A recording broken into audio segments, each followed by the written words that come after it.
Welcome back to another episode of the Girls Lounge podcast with your hosts, Liz and KT.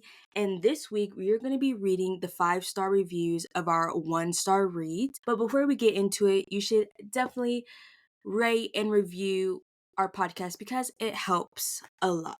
And then we're just going to go ahead and jump into what we've been up to since the last time we talked to you guys. Liz, what have you been up to? Well, I haven't been up too much. I've been chilling a lot. This past week on Sunday, I got together with all of my family, which was the first time that we were all together in a hot minute. So that was a lot of fun. We had some really, really good food. I was grubbing all weekend.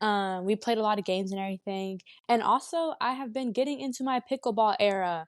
My aunt, her family is like obsessed with pickleball. They literally made like a makeshift pickleball court in their what's it called? Their driveway. So this weekend on Sunday, we went out and we got some extra pickleball rackets and we went to our little local park nearby and we went to go play pickleball. And I, to say the least, I am not the greatest player of pickleball. Something about the ball and the racket and just sports with balls. I feel like I was telling my cousin, I think I have no perception of the ball. Like, I'll swing at it, but I'm nowhere near it, bruh. So I've been slowly perfecting my pickleball skills. I can hit the ball after it bounces. I can't hit it like back to back. So we're slowly getting there. Maybe next week I'll be able to play an actual game. Yeah, I remember in high school when we played badminton and Liz would always be struggling. I think it's just since like I was strictly the person who would like do running as a sport. So something about like the balls, I don't know. I feel like my eyes don't perceive when it's actually coming at me or like where it's coming at me, but we're getting there.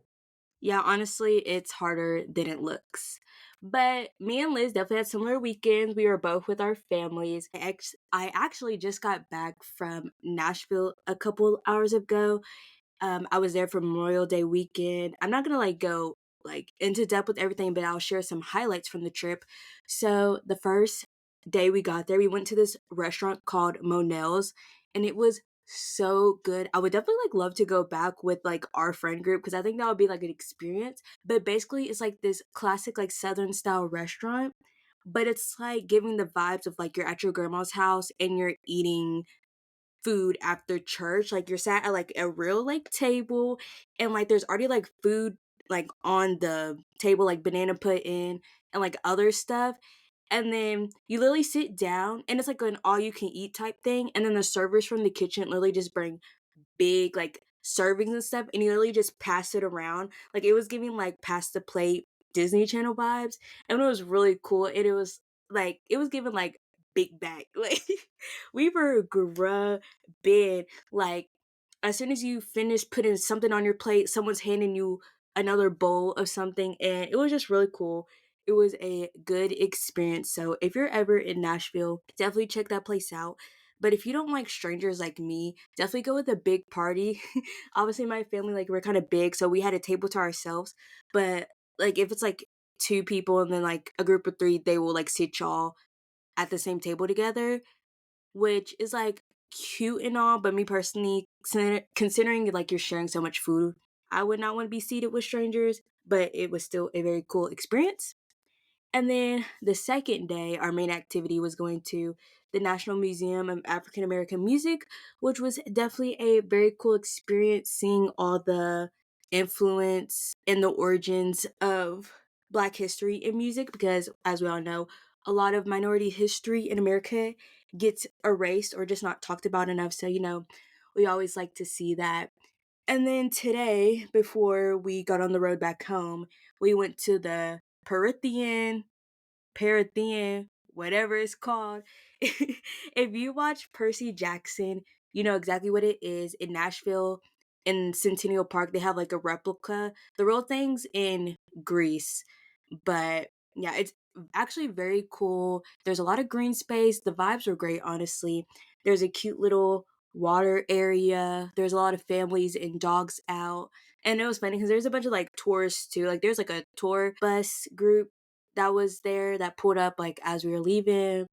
And it was just really cool to see like all the Greek thingies. And there's also like some monuments. There was like some statue of some guy, I think, but we didn't go over there.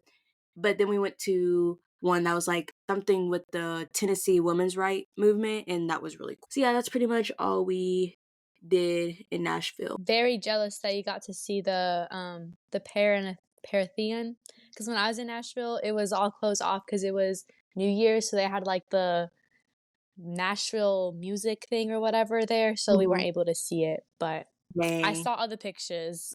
Yeah. So now we're gonna go into some of our favorites of the week. Kennedy, what was your favorite this week? My favorites is very short this week, and that is my Adidas Bold Gazelles.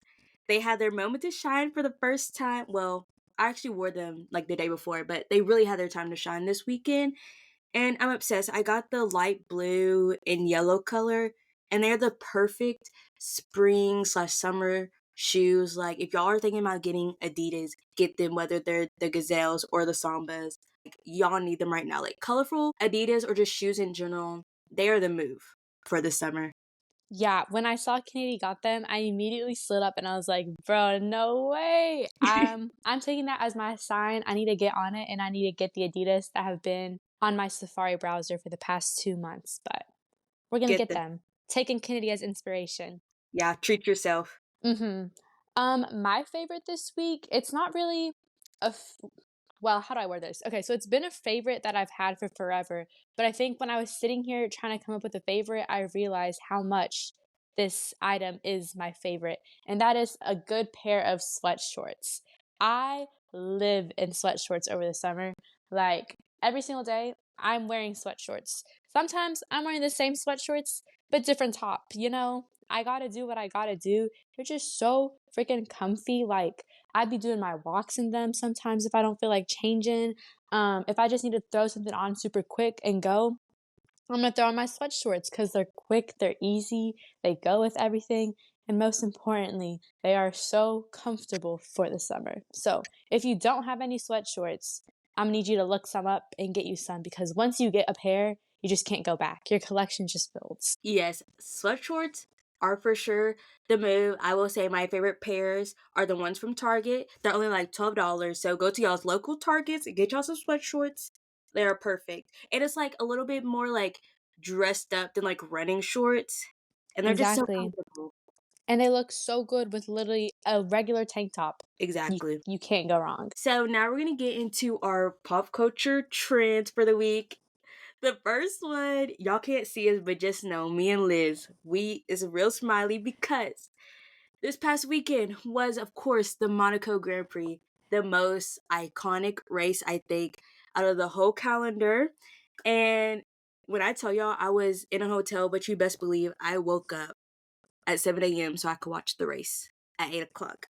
And you know, them Europeans, they be starting on time. So, I was ready. But let's see, I guess the first thing I will comment on about this race is the crazy first lap. For everyone that watched it, y'all know Monaco is it's a very old school track. It's not as easy to overtake another car. It's very small, and typically what happens during qualifying is going to be the result of the actual race, which we saw happen this year. So when I saw Charles in pole position, I was like, okay, yeah, his chances are pretty big as long as nothing happens. And then of course, soon as the race starts, there's like three different incidents in the first lap. Literally, it was a big collision between like a Red Bull and the two Haas cars, and then two Alpine members, which is Pierre Gasly and Ocon. They got into it. Mind you, they teammates. But if you know, you know with that lore. And then something else happened. Oh, Carlos and Oscar, they kind of had like a little like touch, and Carlos kind of ran off. And so there's a red flag and they had to restart. But it was still a very good race. And most importantly, my favorite part, Charles's win. Um, there was this TikTok that Kennedy sent me like earlier that day, and I think it embodies me and Kennedy perfectly. It was like that one friend who's obsessed with F1, which is Kennedy, like she knows the ins and outs, she knows how it works. And then Yep. the one friend who's obsessed with all the edits and knows all the drivers, that's me. I know nothing about how like the pole or like the standing and all that kind of stuff. But I know all the drivers. I know who they drive for and all that stuff. And when I saw Charles won, I was so happy for him. I texted Kennedy immediately as soon as I got out of church and I saw that he won. I texted her and I was like, "Bruh, am I like seeing this correctly?" Like, I didn't want to get my hopes up. And then if you know, you know, like the whole the Charles and the Monaco curse, how like every race that he's had there, man has like not just not won or not placed, but like he has been going through it. It has been rough out there for him. And he finally got his chance and he won. And seeing all the edits and like all the Instagram posts, I was living for it. Yeah, and I think one of the most recent years, like, he could even, like, do the race because his car, like, got so badly, like, messed up before, and then another one, he, like, crashed during it and had a DNF, so it's just really cool, and then just, like, especially because, like, his whole past with, like, his dad, and before his dad died, like, he lied about, making the Formula 1 just so his dad can, like, die with that. It just for it to, like, be happening, for him to finally win a home race is, like, great, and then it was, like, I low key, I almost teared up when I was watching and hearing the radio because you could tell, like, he was, like, very emotional and crying, like, you could just hear the tears in his voice, and then in the cool down room, he was like, "Yeah, during, like, the last couple of laps, I could barely see because I had tears in my eyes." Yes, when he said he couldn't see the finish line, bro. Oh my Yes! gosh, I was a Oh my goner. god. And then I know you've seen all like there's a lot of edits to like what the commentators were saying when he was like finishing, when they Yes, realized he was like gonna win. yes. Oh, it was Literally so so good. good. Literal chills, and then seeing his girlfriend's reaction, have you seen the TikTok Yes. with the tear running The down her tear, and then when she's playing with the bracelet because she's like all shy and nervous, bro. Yes! And then did you see Arthur's Instagram post too? No, I don't think I've seen his Instagram post. Well, he was like, it was like such a good weekend and everything, and it's like him like watching his brother race and everything, and like, it was Aw, so good. that's so cute. I did see where he, like, ruffled his hair, like, during, like, celebrating and stuff. I was like, "Oh, that is so cute." Like, just 2 brothers living their dream.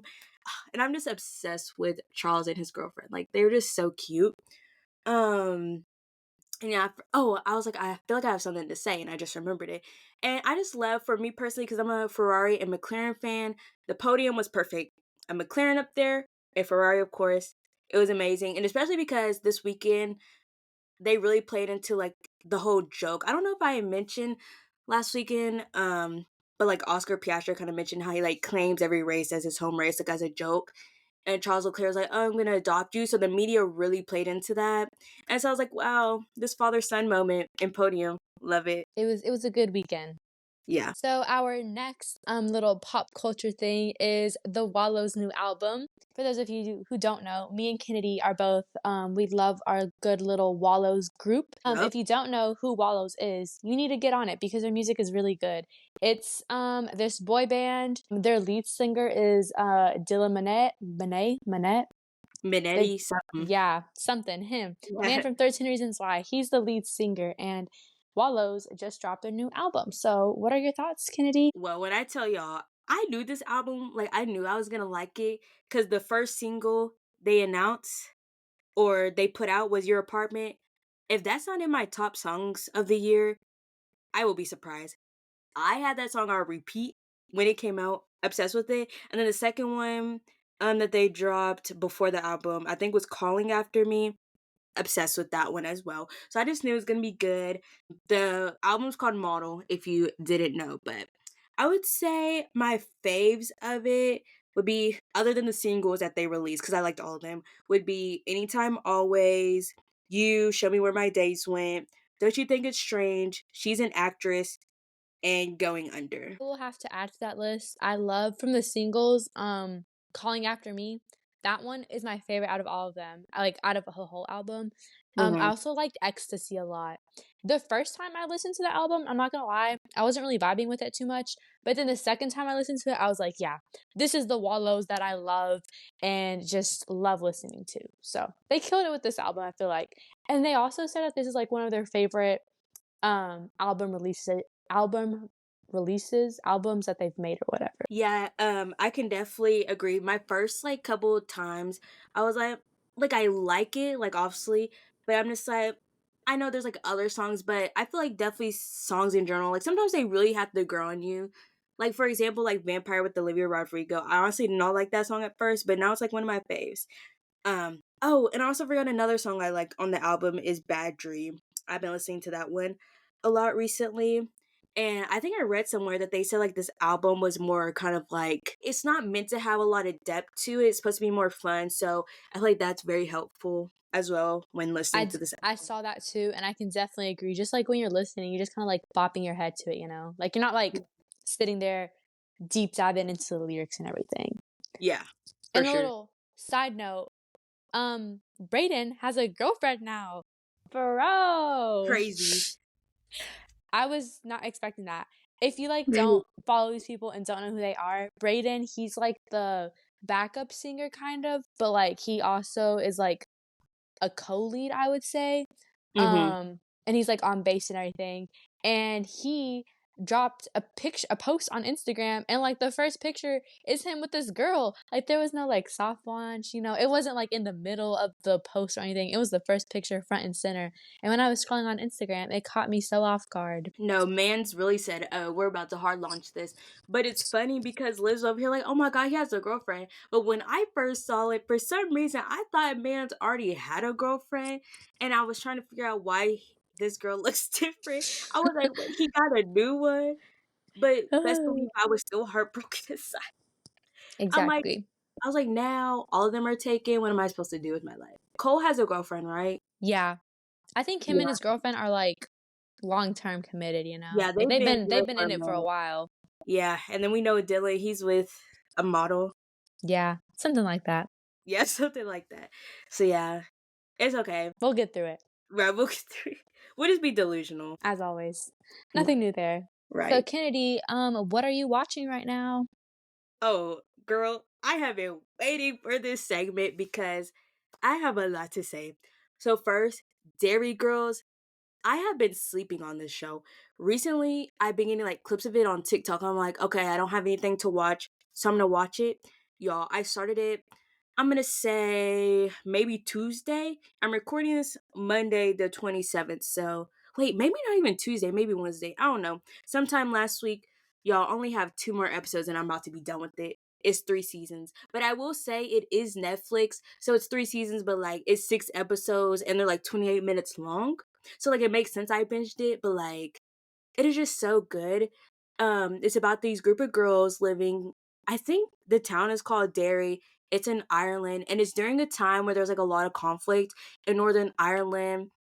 I'm still not too sure about the history. I need to do like a deep dive on it after, but the history is honestly not a big part of the show, but it helps kind of it helps help set the scene for it. But I think there's like conflict over there are like some Irish people that wanted to have Ireland be like a separate like state, and some people wanted to join like the EU, something like that.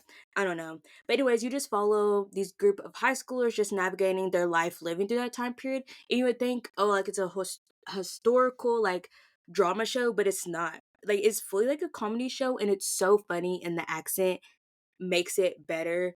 And it's just super funny. And Penelope, like the actor that plays Penelope from Bridgerton's in it. And her character is so funny. Like I will for sure be rewatching this show. Like it is just so good. And then on the way back from Nashville today, I watched The Boys in the Boat. It's on Amazon Prime Video. At least that's where I watched it. And Callum Turner's in it. And the one guy from The Society's in it. Yeah. Yeah, Jack Mollum.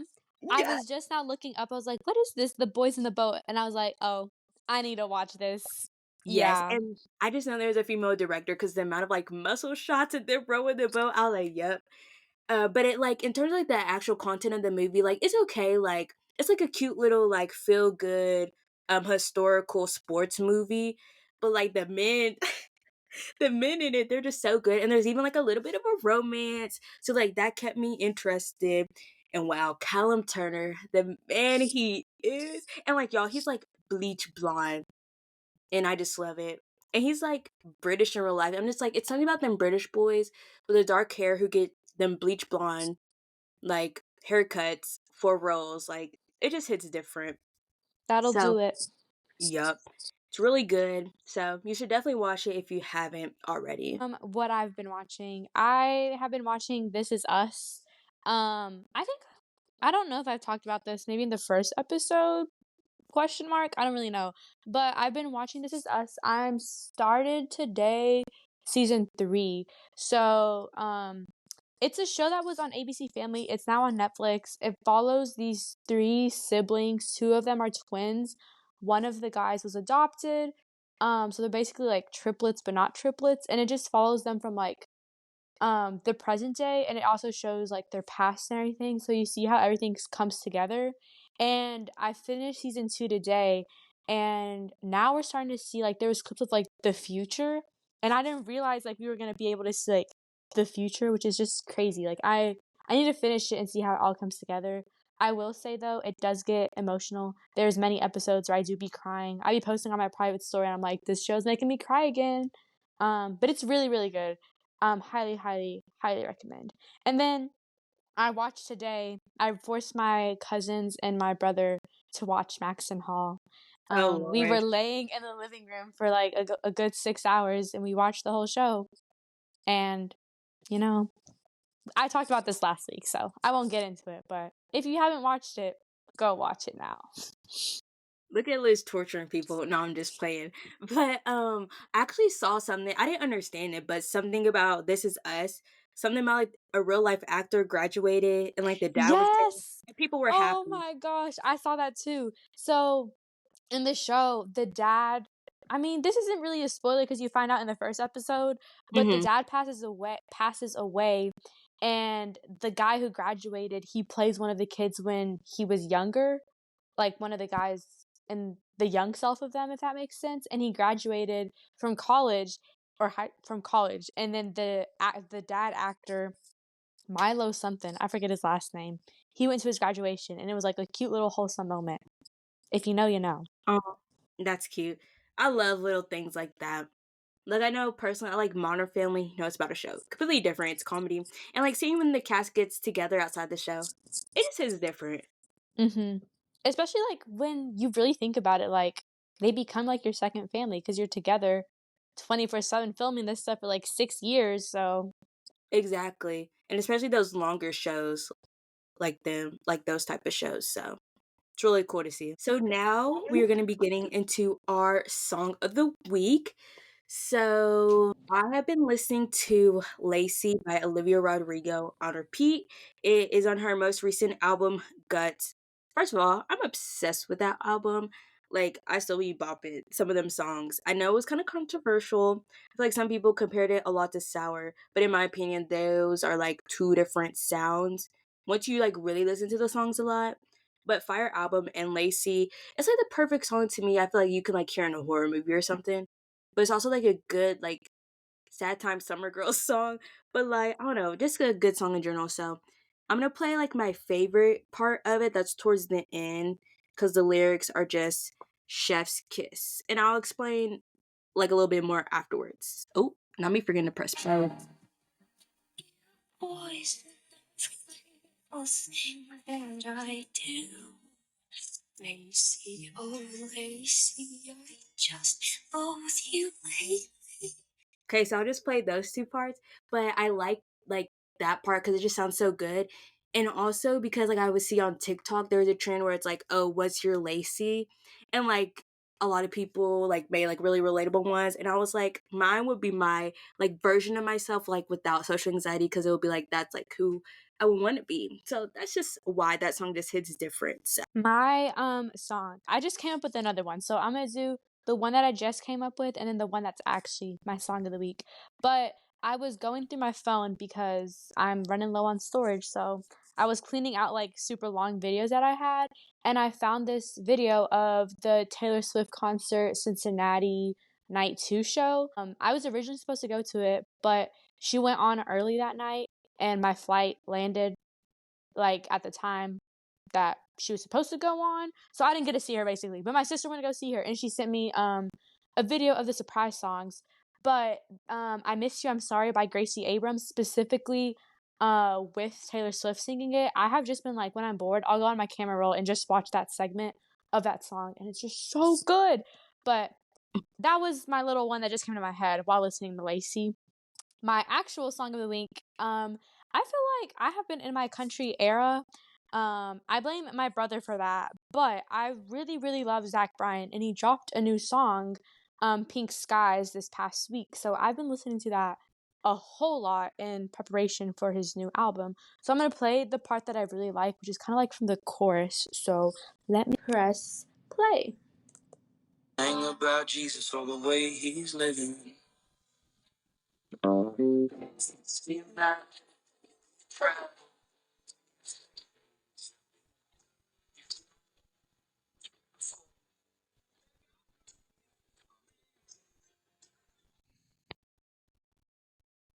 So yeah, that's the song that I have been listening to. That like last part of Zach Bryan's voice, I love when his voice goes like that in all of his songs. There's always like a part where his voice just kind of like sounds a little different, and yeah, that's my song of the week. Yeah, girl, I might have to add that to my little country Yeah. playlist. I haven't been in my country music era, but I do like some of Zach Bryan's Mhm. songs. I don't really listen to a whole bunch of country music, but Zach Bryan, I love his music. So, Liz, you reading anything new? Girl, I wish I was. I am still in my slump, bro. Like, to be fair, I still haven't ordered any new books. I really do think that my theory of like me strictly reading on my Kindle is what's getting me in my slump, because I just don't have that like the what's it called? The endorphin? The The motivation? motivation, but also I feel like in my body there's no endorphins moving around. It's probably not even endorphins. I'm probably making up terminology here. Serotonin? Yes, there is no serotonin when I'm like flipping this, like the page and everything. Like there's no emotional connection right now. So I'm still in my slump. I haven't started any new book. I haven't even attempted to start a new book yet. I just know I'm so behind on my little Goodreads challenge or whatever. But once I get out of this slump, I will be zooming through it, you know? But unfortunately, I have no book update for you guys.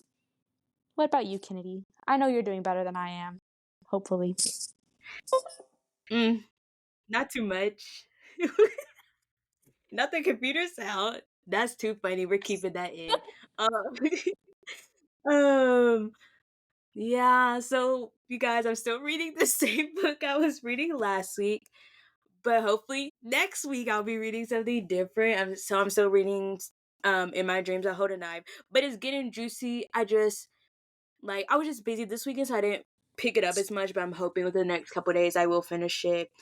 And like Liz, my Goodreads goal is definitely very behind.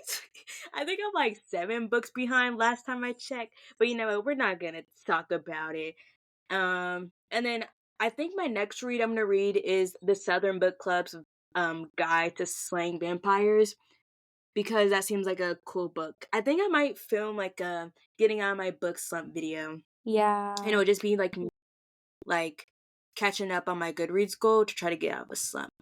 But I don't know. I just feel like I've just been reading kind of like mid books recently, so it's just like, I eh. have to agree with that. I really think it's just I've been reading mid books when I know that there's 10 out of 10s out there. I know that so many 5-star releases have been dropped and dropped left and right. I just don't own them. I don't have them in my possession. So that's why I'm in a book slump. I literally put Exactly I put that. for my upcoming reads on our podcast episode outline, I put something, anything, please get me out of my slump. So please, y'all, send me some good vibes, because I'm over this. Because the summer is when I'm supposed to be reading. I'm supposed to be catching up. Exactly. The opposite is happening.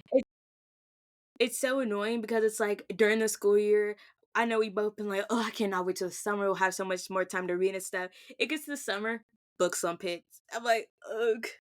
Like, this is supposed to be happening when I'm in school and don't have time to read. Literally. And with that, we're going to get into our book topic for this episode, which is we're going to be reading 5-star reviews of our 1-star reads. I'm really excited for this because, I mean, I feel like it's pretty cool to go back and like go through the reviews and like you read why people love the book that you hated, And then sometimes I'm like, "Dang, they do have a point," but it just wasn't doing it for me. Yeah, for me personally, I didn't see a point in any of my reviews.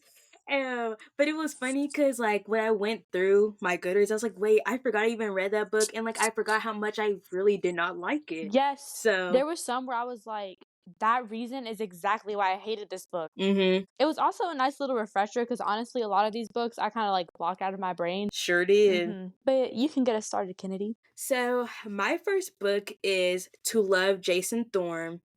I forgot who this is by. I think it's by like Ella something. But I personally gave that book a 2 stars. Did not like it, which I'll get more into as we read the reviews.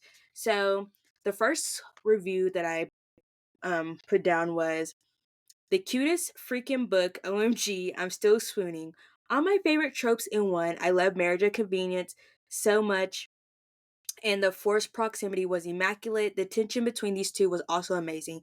I cannot put the book down, and the fact that Jason was Olive's childhood crush just made the story even more wholesome. I could feel their love through the pages. Ugh, I would definitely be rereading this book. And then the next review I saw, I just put like the first half of it, and it was just love, love, love this book. It was funny, light, endearing, sarcastic, had great characters. What was there not to love, really? Ella Mays had me falling in love with Jason right along with 7-year-old Olive. And why I picked this review is because that last sentence, Ella Mays had me falling in love with Jason right along with 7-year-old Olive, is exactly why I did not like this book. Because the book is told between like a past and present, and she's like when she's younger and she sees him, because it's like a childhood best friends, and then to when they're older and she's like around him because she's like an author and he's gonna be in the movie she's like making. And when I tell you, the mentality between when she's 7 and like a grown adult doesn't change, and I just cannot stand when we're reading about a grown woman, especially with a book that has spice in it, and her mentality is just so childlike. And then there was like one scene that really did it for me, that was just very iffy with consent, and it made me uncomfy. And I was like, yeah, I cannot read this book anymore. I DNF'd it. And I was like, yeah, I cannot do this. I honestly don't know how people love this book. But me personally, I will not be reading any more books in like this series because I know there's a second one that a lot of people love as well. But I will personally be tapping out. My first book. I'm gonna start off on a controversial hot take here. The Summer I Turned Pretty, Book 2. It was a DNF for me. If y'all could see Kennedy's reaction right now. Um, so I have DNF'd this book twice. To be fair, I think no. Okay. The first time I DNF'd it was during the summer, and there's just other books I was reading that just had my attention more. And then the second time I DNF'd it was during the school year, and it was just not keeping my attention when it needed to, you know.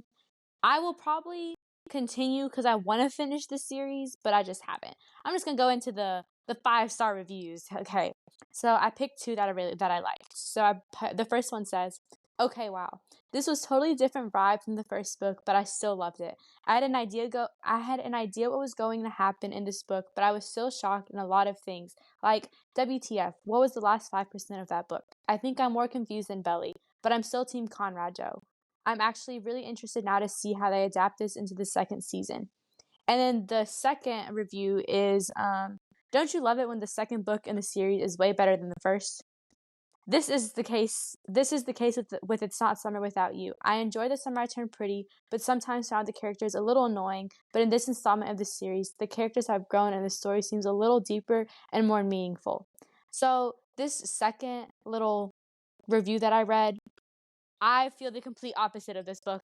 I feel like it is just so slow. I'm not connecting with any of the characters. They were all annoying me so much. Yeah, that's why I've DNF'd it, and I'm gonna have to brace through it to finish this series. But starting it off on a controversial take. Yeah, because for me personally, I think I gave all 3 books a 5 stars. Like, I ate those up. I literally read all 3 of them in like a week. So, Really quickly, that first, I'm like connecting the dots in my brain right now. The first little review I read, I put in parentheses, he, like laughing, because that was Kennedy's review, mm-hmm. y'all. That was Kennedy's 5-star Oh, review for the first one that I read.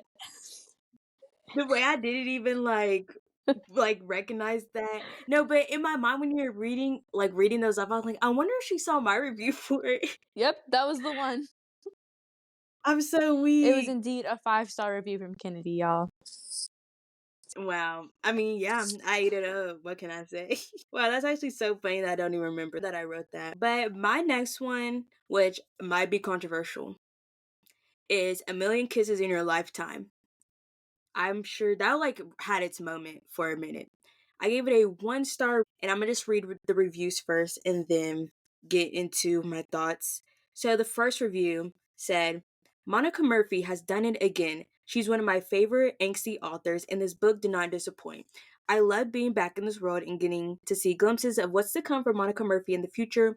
This story has so much depth to it. What I thought we were going to get based off the teasers wasn't what we ended up with. There is so much growth between the characters and intricacies throughout the story. And then the second one was Words can't describe how much I love this book. I'd give it 1,000,000 stars if I could. Things I wanted to say was one of my favorite reads of last year, and I didn't think anything could have topped Wit in Summer. That was the book before this one. The bad boy ex good girl elements in the book are honestly perfection. I felt nothing but butterflies while reading this book. This is the kind of book that has you squealing at 3 a.m.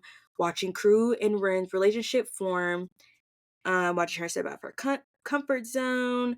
This book put them in a book hangover. I know it's only the third month and it's already one of my favorite books of the year. I thank you, Monica, for writing this masterpiece. And I can't wait to read more books set in this amazing universe. Now, when I tell you, I cannot disagree more. This was another DNF for me.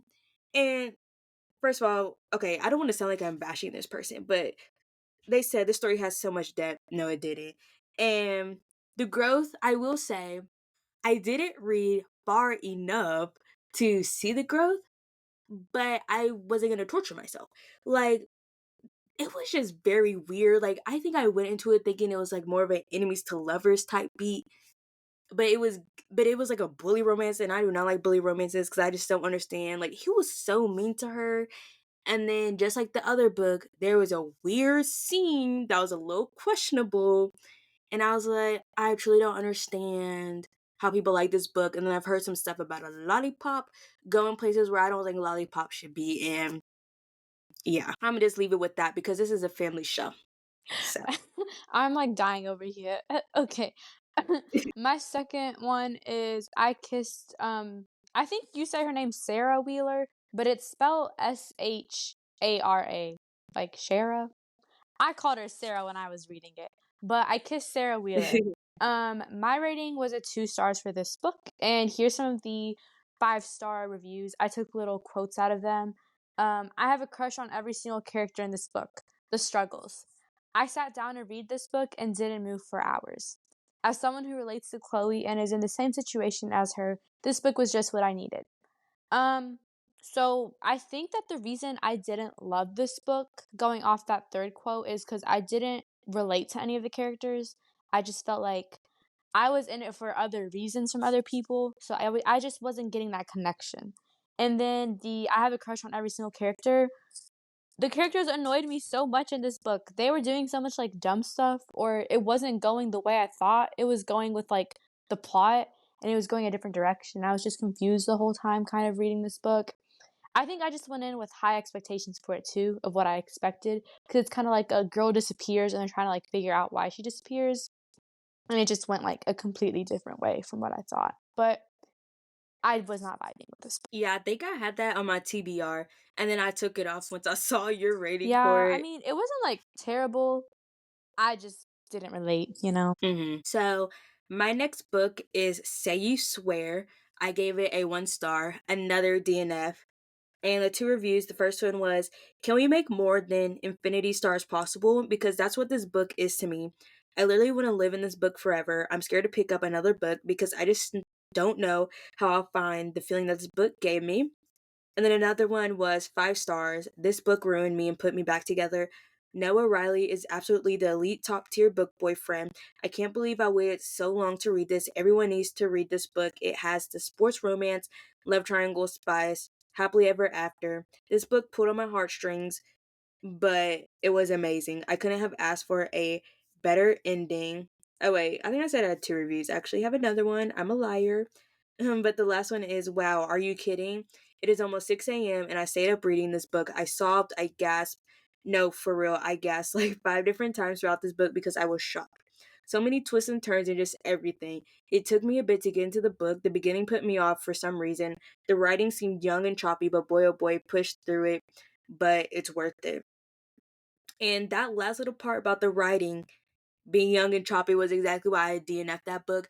It was like reading a bad Wattpad book, and it was just not the vibe. Like the way they were talking, I think they were like going into their freshman year of college, so the book is like the summer before that. So I'm like, okay, they're supposed to be 18, but they legit are talking like they're 15. It was just so cringy and I was not vibing with the love triangle aspect of the book. I didn't even know about that until I read like until I got into the book. So I do not like being caught off guard like that.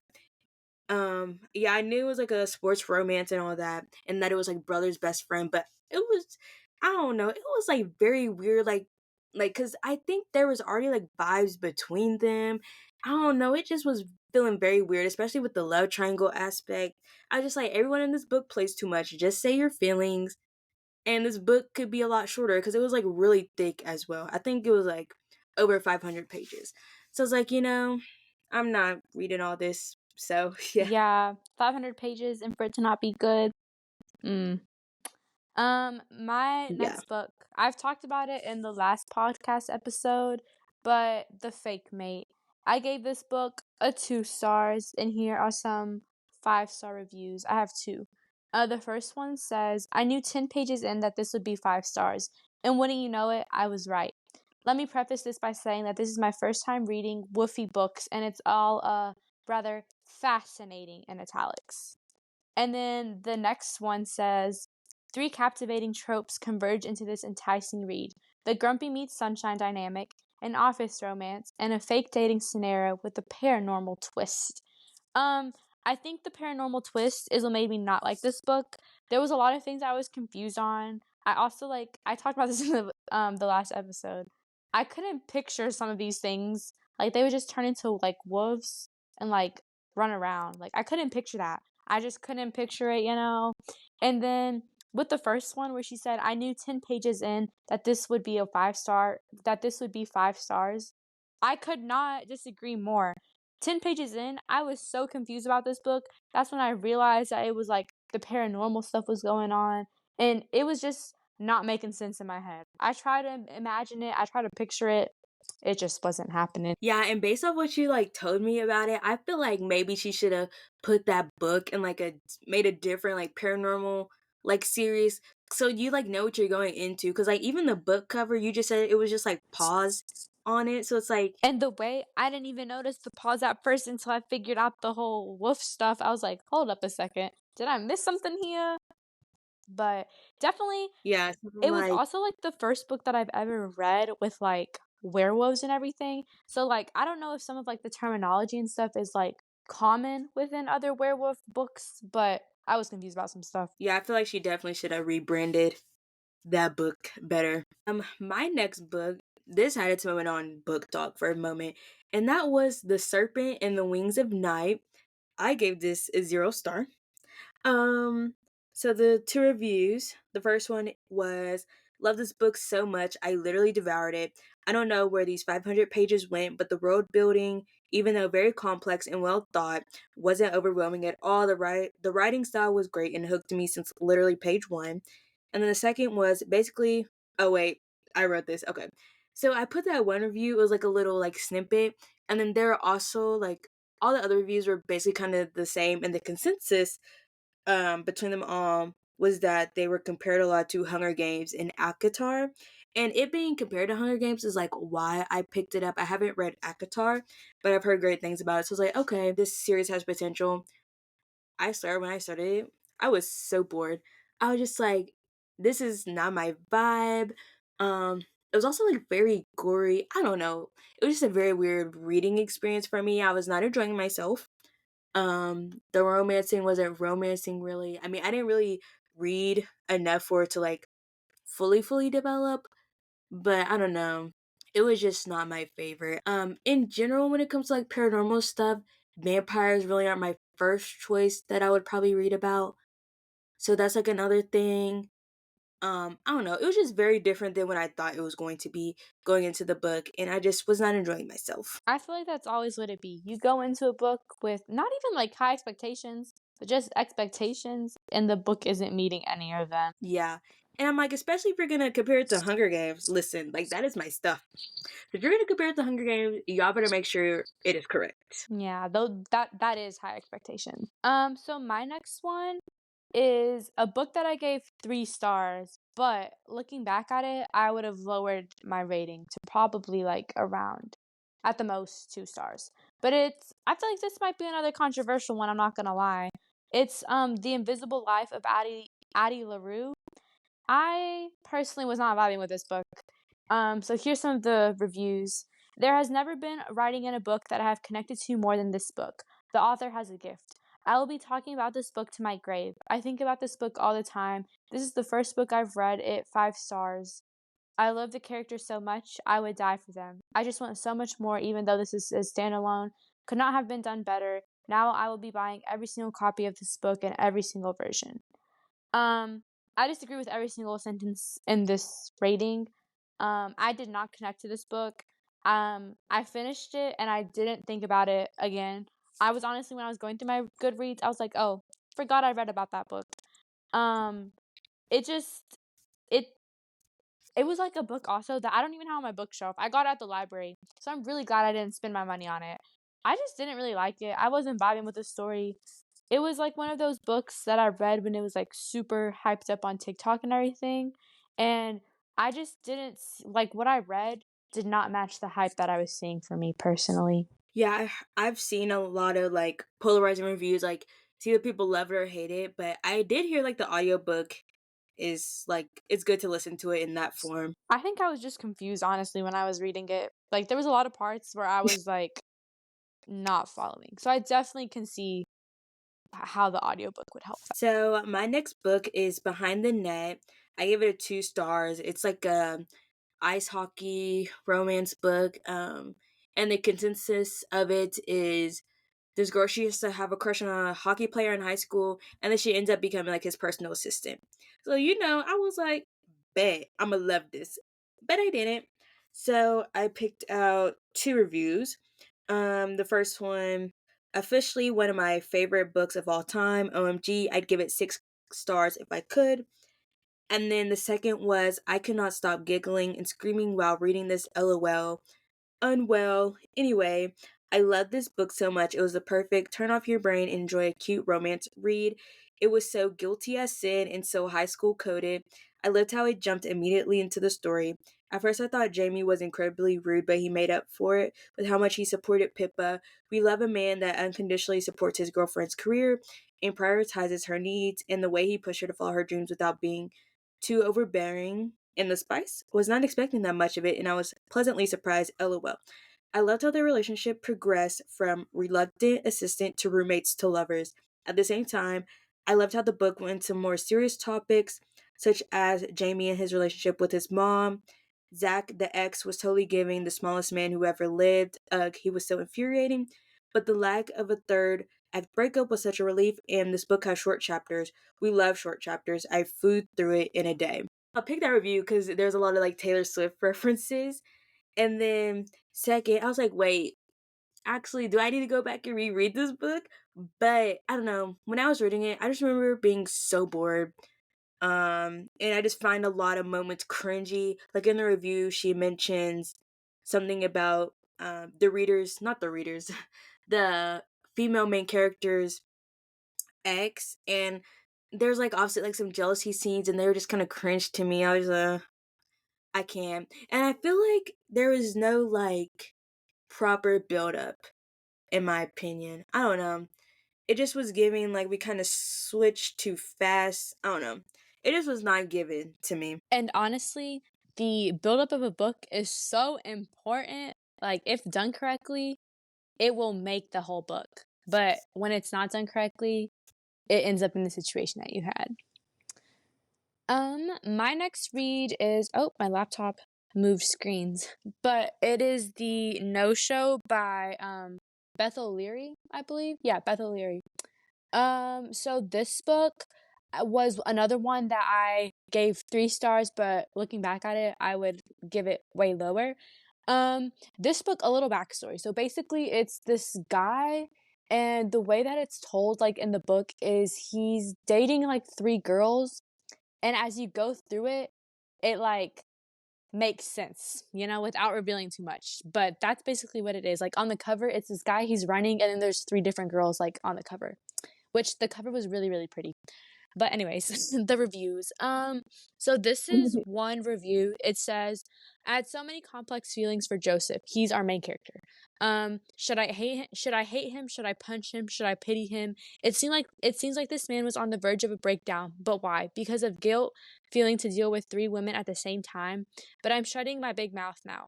I can only say 2 things. The romance parts of the book didn't get me excited, but the smart twist, I never see it coming. I had lots of theories and guessing during my read, but I failed. Silly me. Earned all those brownie points, so I couldn't give less than 5 stars to this book because it's smart. It's really emotional. It's also promising. Interesting, this sad book emphasizes the importance of second chances in life. Without giving away more, I'm admitting this is the best book of the author, and don't you ever dare to miss or skip it." So, similar to Kennedy, when I was reading this, I was kind of like, dang, maybe, I was hating it for all the wrong reasons or whatever. But honestly, my biggest hate with this book, I just felt like it moved so slow. Like, don't get me wrong, once everything started picking up and like the plot twist like came about and you finally see everything like come full circle, I still remember that part was done very well, very, very well. But the buildup of getting to that point just didn't do it for me. It was so slow where it was just losing me. I felt like it was 80% super slow buildup, and then the last 20% was really good. And then I also disagree. That's what I would say about that book. But I disagree with this is the best book of the author. Um, I read The Flat Share by Beth O'Leary, and that's one of my favorite books of hers. One of my favorite books of all time, too. But it's not her best book. It's definitely, I feel like, an acquired taste. Some people will love it. I just wasn't one of those people. Yeah, I've definitely heard a lot of people say that it was really slow. And I did not realize there was 3 different love interests. Like That's a lot. the storyline is actually pretty interesting because I feel like you don't see that in other books, but it was just so slow. Yeah. Slow books are the worst. But my next book is The Crown, which is the 5th book in the selection series. So a lot of you guys are probably familiar with that series. And I gave it a 1 star. If you're not familiar with this series, it is hold on, I'm trying to find it on my bookshelf. It is 1, 2, 3, 4, 5. Yeah, 5 books in total. But the first 3 is about the main character name, like America, and like her journey. And then the last 2 books are about her daughter. So that's like another thing to like take into it because I love the selection series as a whole, but the last 2 books were not it. So the first review I put was just The Crown is exciting, dramatic, and amazing. And then the second is The Crown is a much more enjoyable book than The Heir, which is the book that comes before this. Um, the heir, or since Adeline, I think that's how you say it, transforms from her original snobby personality, and there's a big theme of family. This series is actually among one of my favorites. I have been waiting to read this book for a long time, and I am so satisfied with the way the series ended. And I feel like the only way to describe my thoughts fully on how much I did not like this book would be to read my actual review of it. Because even when I was researching this, I was like, dang, I did not have to go that hard. But I did. And I just hope I don't have a the last word situation where the author stalks the reviewer. But my review was, if I could give this 0 stars, I would. I don't have anything to say except it was straight trash. It was a waste of a book. Edlin didn't even get with blank. I feel like I should bleep that just in case. Who I was rooting for. She got with the we're just gonna say this anyway. She got with the translator of one of the contestants. Dot dot dot. Straight face emoji. They didn't even connect until more than halfway into the book. The whole book was a mess. Stuff was brought up that wasn't even relevant. I don't recommend it at all. So yeah, those are my thoughts about it. And there's like a bunch of like other stuff. Like one of the reviews talks about the big theme of family. Everything that happened family wise, like who they decided to kill off and stuff, made me so mad. I was like, this can't be happening right now. Like this really can't. So if you're gonna read the selection series, literally just read the first three books. Don't bother with the ones about her daughter. You know, the selection series is still on my TBR. My last review is The Last Thing He Told Me. So this book is another one where it's like a someone goes missing book. I believe from what I remember it was the husband goes missing. So here's the little 5-star review. It says, "Clear your schedule because you will need to read this book nonstop. It wasn't boring at all. This book was definitely thrilling. The book would focus on the present and then would cut to a flashback where Hannah is trying to comb through her memories, looking for clues. This give this give the book such a realistic feel as when something goes wrong, you try to think back on could you see this coming? What did you miss? The particular manner in which this book was written, it always felt as if you were going to make a big discovery eminently and then would learn a little more along the way. The ending was also unexpected." So honestly, my biggest thing with this book was it just wasn't memorable for me. Like reading that review sparked nothing in my brain. Like, I don't remember nothing from this book. I also think from when I was looking for like other 5-star reviews, my other like just didn't vibe with this book was it wasn't going the way I thought like it was gonna go, where it was gonna be like a figuring out like why this person disappeared and everything and like why they did what they did. It was more so like focusing on the people that they left behind and like how they were coping with everything, which just wasn't what I was, you know, expecting or like looking for when I was starting the book. So like I wouldn't say it was a terrible book. It just wasn't my cup of tea personally. So my last book was Things We Never Got Over, another very, very popular book on Book Talk, and I gave it a 2 stars. This one I did not DNF. I just tortured myself the whole time. But the first review, I have three. Oh my goodness. So my first one was nearly 2 weeks after reading the book. Am I now writing the review? And it's safe to say I haven't stopped thinking about it. I'm not even kidding. I'm itching to pick up the book and flip through my tab pages, and there's a lot. My guess would be over 150 tabs. I don't know, give or take. The second was even better the second time around. And then the last one was this was a masterpiece. I had doubts about this book considering it was a whopping 570 pages, but I breezed through it in less than 24 hours. The beginning plot and characters had me hooked, and I could not put this book down. Things We Never Got Over had everything I want in a book, but was still such a unique book. Naomi was amazing, and I love both her qualities of selfishness, but also standing up for herself. She made me laugh and smile throughout this whole book. And then we have Mr. Knox Morgan. This man was everything, and I freaking loved it. Yes, there may be times he did annoy me, but overall, we have a new book boyfriend. The side characters were absolute perfection. I loved Whaley and Lou and Sloane and Nash and everyone else. Oh my gosh. They all added to the story in some way, and I adored how they protected Naomi every chance they could. Time to go read every other book that Lucy Score has written. Smiley face. Now, I will say, I don't even know where to start. Let's see. One, I would never read this book again, so the fact that someone read this another time is absolutely crazy. The fact that the first review talked about they had over 150 tabs, I'm just wondering what they tabbed.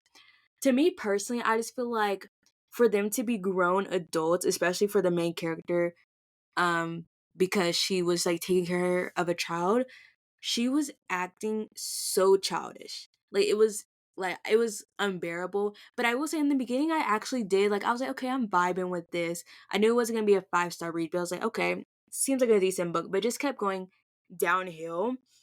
And it was just yeah. And then there's like a whole like mystery plot to it, and honestly, it was just eye roll worthy. I was like, really? This is what we're doing? And Knox hated him. Hated him.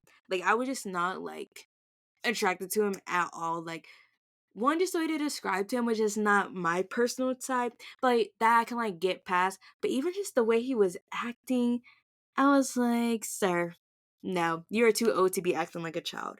So, I would not recommend this book at all, honestly. This is one Book Talk got wrong, even though I think in the last episode I said, like, "Books can't be overhyped." Well, this is the exception because they can't be. Yeah, but I do say I am gonna give Lucy Score another chance because I have By a Thread by her, and I heard that's really good. Um, so yeah, we'll see. We'll see. Honestly, I love hating on some really hyped up book talk books. Honestly, same. We're in our hater era, so Mhm. it's fine. And with that, that's the end of our um one star read, 5-star reviews. Yeah, that's what it's called. Yeah, that. Thank you guys so much for listening. If you are still here, we really, really, really, really appreciate it. Make sure that you rate our podcast, that you add it, that you subscribe, that you share with all of your friends, and that you follow us on all of our social medias, which are linked on our Instagram link tree.